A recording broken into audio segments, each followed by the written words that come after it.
France tried to feature Rudy Gobert on the low block, and it just went horribly wrong. They threw him the ball. He had an easy layup. He missed it because he put the ball up on the glass. Wound up getting, singled up on the low block, passed out of it because he had no right hand to finish. Like, it's a little concerning to me, Jake, that you're watching a France basketball team that is trying to feature Rudy Gobert on the block, and he just cannot score unless he's dunking the ball. Yeah, and I think, maybe we're just spoiled as NBA fans with how, skilled like bigs in the league are today, because most bigs in the league, have the finishing touch around the rim. Most bigs can lay it up, or, if they're around the rim, they can finish that, in whatever way they have to, whether it's a dunk, a layup, maybe a little baby hook, something like that. Most guys can do that, but that's not part of Rudy's game. And we've seen it multiple times now, whether it's in the NBA, international play, whatever the case may be, where a team will try to feature him and it just doesn't happen. And so, you start to think about, okay, well, what do we not see with the Jazz? We don't see the Jazz featuring Rudy like that, right? We see them using him as sort of a pick and roll option for sure at times, but more of a lob option, more of a easy basket, get some high percentage looks option. So at the end of the day, I just think that Rudy Gobert, he would be so much more valuable to a team and so much more useful for a team if he could simply lay the ball up consistently, if he could simply just have a nice little drop step that leads him to his right hand, where he can put it off the glass. So I don't know, man. It's the same old thing from Rudy. There's not much improvement, and that's why I say at the end of the day, who Rudy is, and we shouldn't be surprised anymore. Yeah, and I think one of the things that you see pretty consistently in the international game is they let the bigs get away with murder in there. Like, there is not a lot of whistle happening in the paint, which is not surprising, by the way that FIBA calls games. So you would think that, and this is just me, but you would think that Rudy would dominate.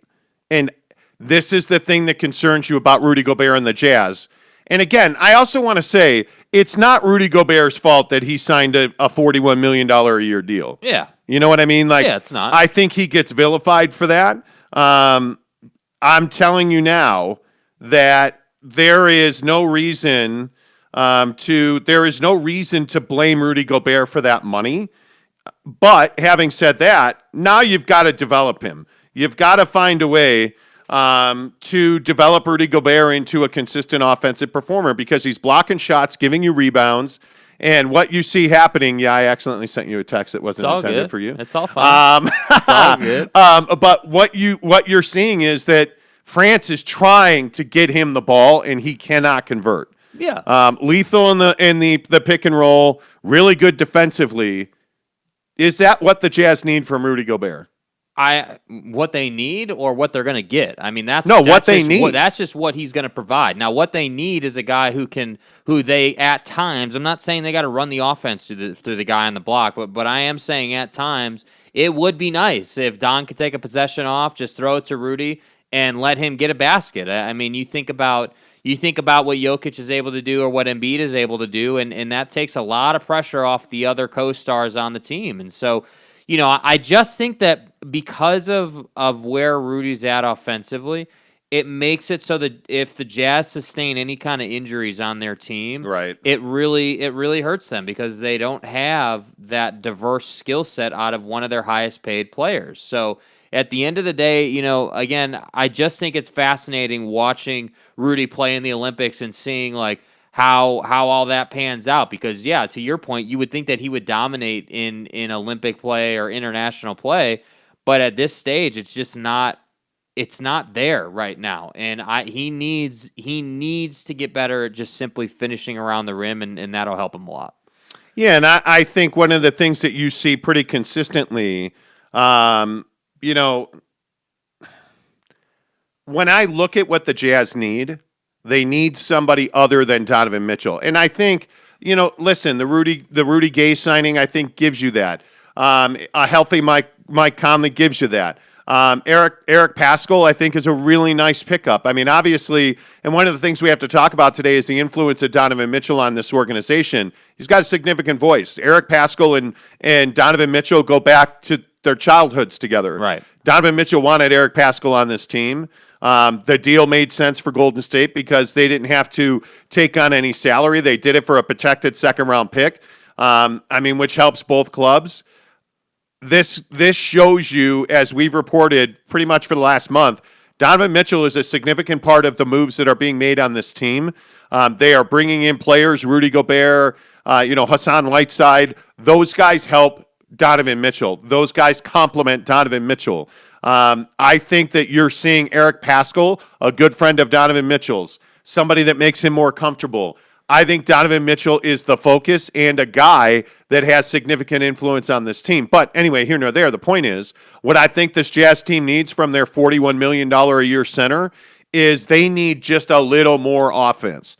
They need him to be able to put the ball on the floor, which we saw this morning in the Olympic game. We saw Rudy Gobert turn the ball over 2 straight times when he dribbled. He cannot put the ball on the floor. Yeah. He needs to be able to put the ball on the glass and finish, which is something he struggles with. We're seeing that Rudy Gobert, because he's playing in the Olympics, and I'm not saying he shouldn't have, because he's playing in the Olympics, how much development time has he lost? Because you can't tell me that the Jazz are not focused on Rudy Gobert learning to put the ball down and finish and working on his glass game. Yeah. He has to develop those skills. And my concern is, Jake, that when he's playing for France, he doesn't get the opportunity to develop those skills. Not at all. Seriously, it's just more basketball that he's playing, and you don't develop your skills in the game. That's I feel like that's pretty obvious and straightforward. But maybe it needs to be said that the developmental time, you don't get to work on things when you're playing in the Olympics. You're just going out there doing the best you can, and so. Rudy Gobert is not going to get to work with, Chris Brickley or any of these guys who could help him, develop a handle or develop a rim game or any of these things that he needs. And my bigger question, really, to be honest with you, is does Rudy believe that he needs to develop that in his game? Do the Jazz feel like he needs to develop that? Because I think, development doesn't really happen unless it's prioritized. I mean, you look at Trent Forrest, right? You look at Jared Butler. You look at all these guys, Azubuike, right? Think about how much time and effort the Jazz have put into Azubuike to get him healthy, and now how much time and effort is going to go into getting him, in shape through playing in the summer league and making sure the injury is rehabbed correctly and all that stuff. Rudy's not going to get that, and by all accounts on this team, obviously he's the highest paid player on the team, and at the end of the day, it does kind of beg the question: do they believe that he needs development? Because if they don't believe that, there's no improvement. On. I don't think there's any question the Utah Jazz believe that Rudy Gobert needs development. There is no doubt about that. So if we don't see it, then what are we left to say? Maybe that this is if we go through another season and Rudy Gobert does not become a little more skilled offensively or a little more polished offensively, I think what you're saying is, well, he's at his ceiling offensively. This is who the guy is. But I don't believe that to be the case. I think Rudy Gobert needs to spend an entire summer focused on footwork and the ability to put the ball on the glass. Well, I guess we're waiting another year, unfortunately. Well, yeah, and that's my point. I mean, but I think you've also bulletproofed yourself to that a little bit because you brought in other guys. Again, Hassan Whiteside, Eric Paschall, he's a nice little player. He's a $2 million player that can do a lot of things. He contributed nicely to the grit and the toughness of the Golden State Warriors. I think, there's no question that you backstop this a little bit by not having to rely on Royce O'Neal. Now you're going to rely on Rudy Gay. Yeah. Right? I mean, you have backstopped, what you've seen as your issues, like the point guard position. Do you feel like you are done at the point guard position now?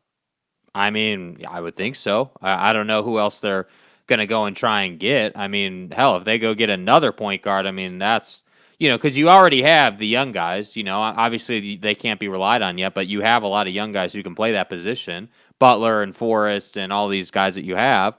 But this was a raging debate on Twitter actually yesterday about like what the backup point guard plan is.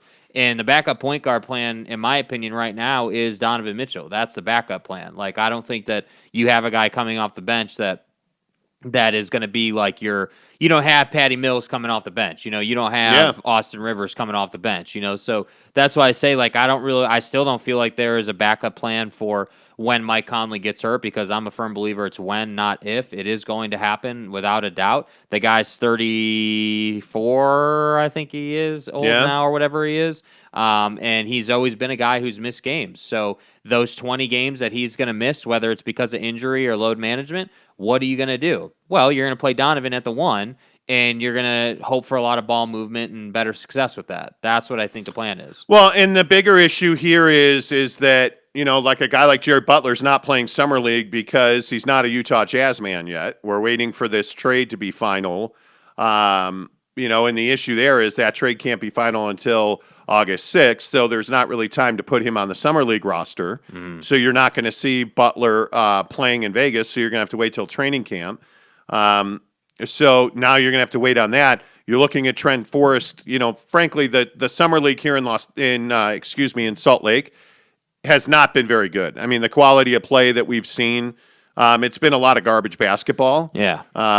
Because you don't have veterans in that league. You have a lot of young guys, but Trent Forrest has had a couple of nice performances for the Jazz. Does that mean anything? Probably not. I mean, we were talking about this on Twitter. Like these games here in Salt Lake, with all due respect, they just don't mean anything. It's trash basketball. Yeah, they're developmental games. Yeah, That's all they are. You're playing. These are essentially scrimmages where you're playing with low-level talent that's trying to figure out if they can play in the NBA or not. So you're getting a lot of guys, you know, that are out of shape. Frankly, it's a little surprising to see the number of guys that are overweight, to see the number of guys that have their hands on their knees in the second quarter. That's a little surprising to me. So I think the things that you're starting to see is that, you know, the best talent always, you know, shines. So you're seeing Trent Forrest have some moments. You're seeing, Udoka Azubuike dunking. Okay, cool. That's great in Salt Lake Summer League. Well, now he's got to take that and go to Las Vegas and do it, and then he's got to take that and come to training camp and do it. Yeah. But what you know now is that Udoka Azubuike is not going to be a top 2 center because you have Rudy Gobert, Hassan Whiteside, and then Azubuike. But you also have a guy in Rudy Gay that's going to play some center in small ball. You have a guy in Eric Paschall who's got, 4 or 5 ability, depending on, if you're playing small, what's the situation. Yep. I just don't see 10 minutes a night for Udoka Azubuike on this team at this minute. Yeah, no, I completely agree. I think that he's got to lose a bunch of weight. He's got to get in shape. There's a lot of development that needs to happen there. So he's still a very young and raw player. I do think that they want to keep him on the roster. I do think that they see a lot of potential, but it's just too soon because of the injury. If he hadn't been injured, we'd be having a different conversation, I think. Yeah, and I think I look at some of the guys that are going to be on this roster in Las Vegas for the Jazz, and these are some important minutes. And by the way, you and I were supposed to go to Las Vegas to watch Summer League, and we're not.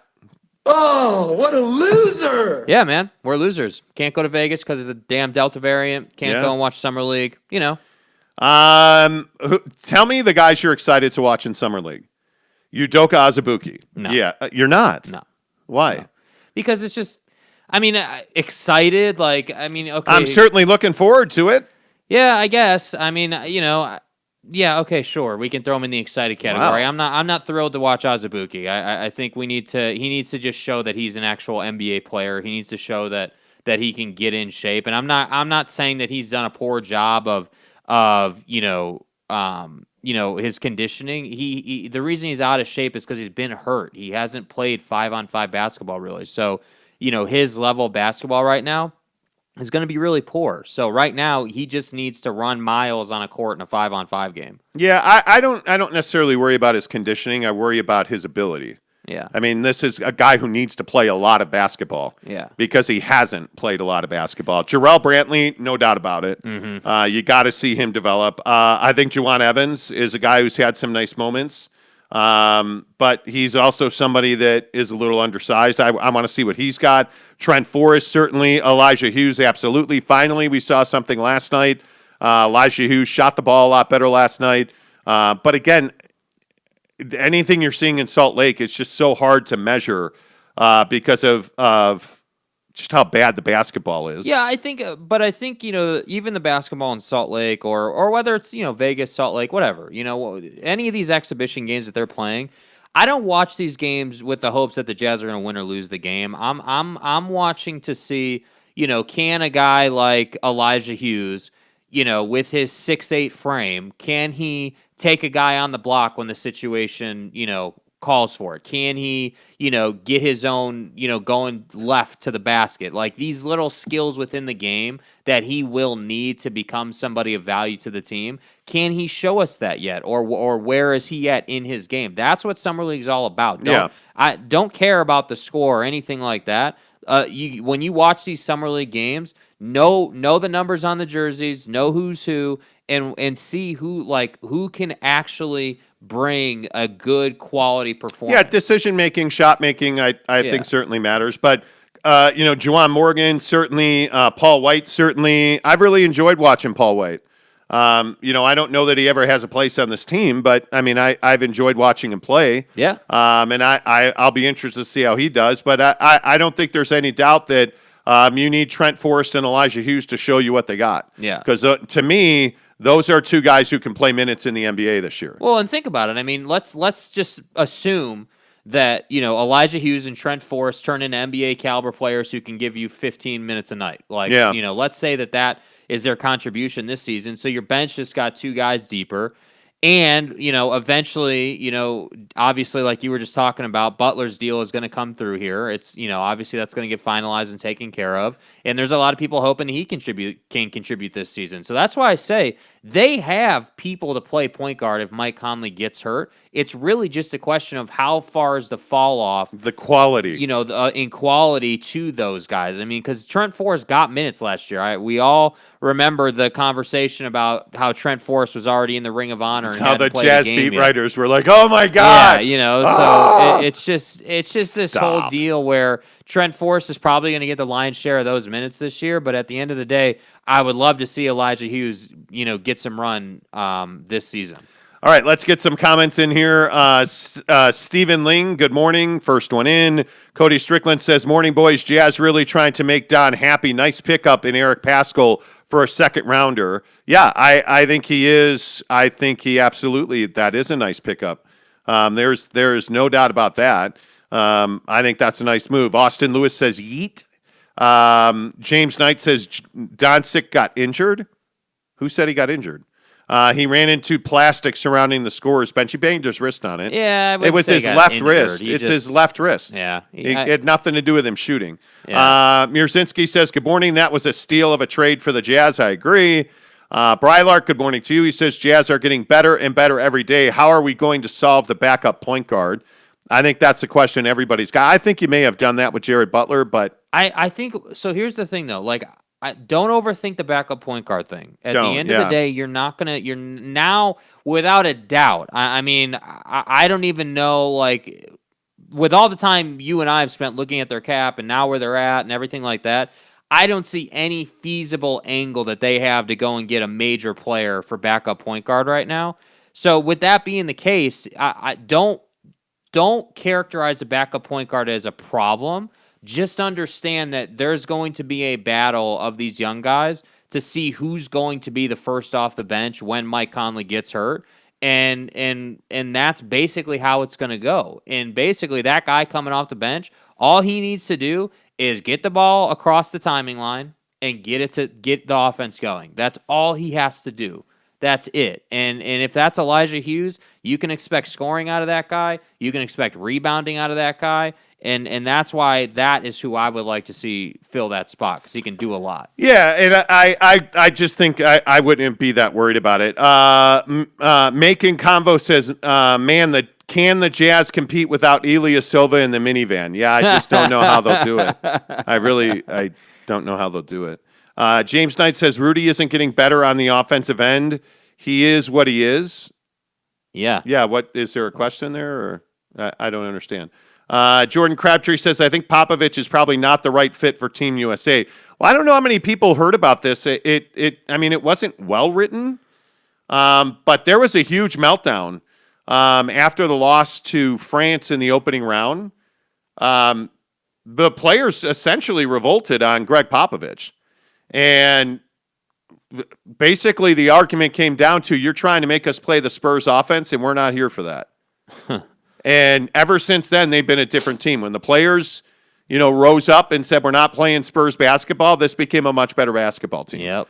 And so I think Greg Popovich has wisely adjusted the things that he's been doing, and they've been playing much better basketball. I mean, that and Devin Booker finally arrived after playing in the NBA Finals, and everything's been saved because he's amazing. Right. Right. Brandon Whiteside says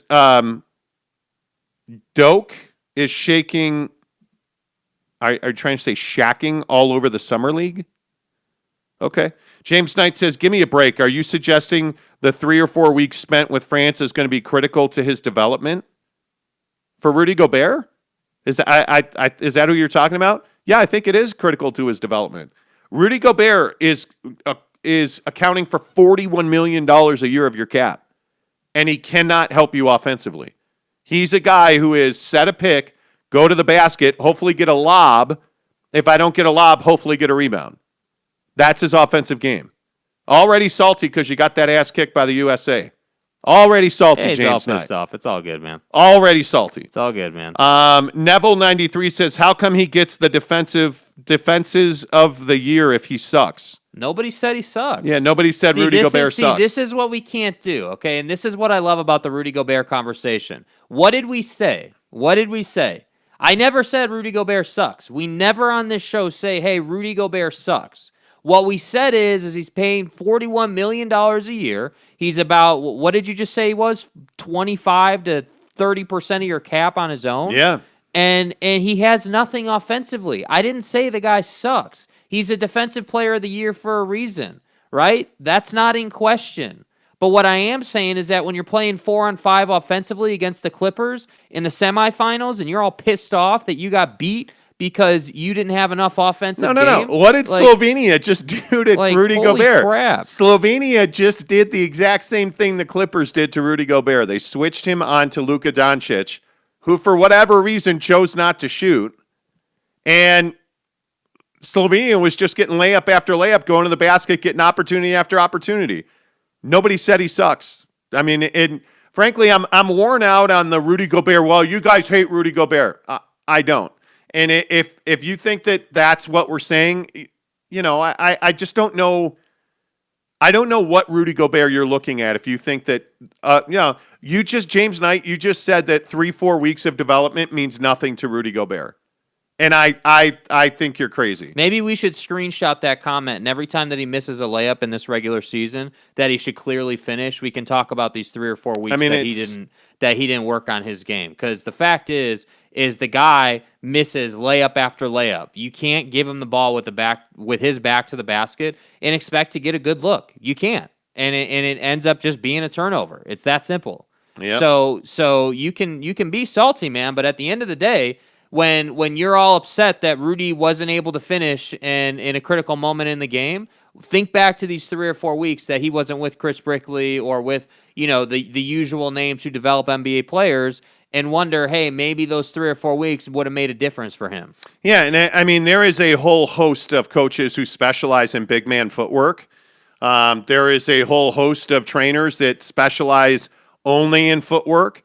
I mean, this is time where he's not getting that. And I don't think it's the end of the world, but I think at some point you're just going to have to recognize that Rudy's either going to develop the ability to put the ball on the floor and finish. I think he shoots in the high teens, low 20s, percentage-wise when he dribbles the ball once.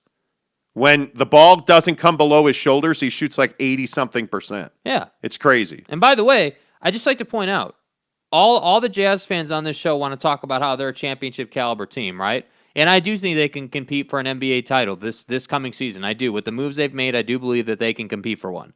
However, at the end of the day, the Jazz don't have time for their $41 million a year player to not be able to lay the ball up when you give it to him. That's right. They don't have time for that. Yeah. And that's why I say, with all due respect to Rudy Gobert, the Olympics are cool and everything, but at the end of the day, your bread is buttered in the NBA, man. That's the simple truth. And when you come back to camp with the Utah Jazz and you're the same guy you've always been, and Donovan's much better than he was last year, Conley hopefully is better than he was last year, like all these guys have been working, I just think that's, I'm not a big fan of that. What did you see yesterday on Twitter and on Instagram?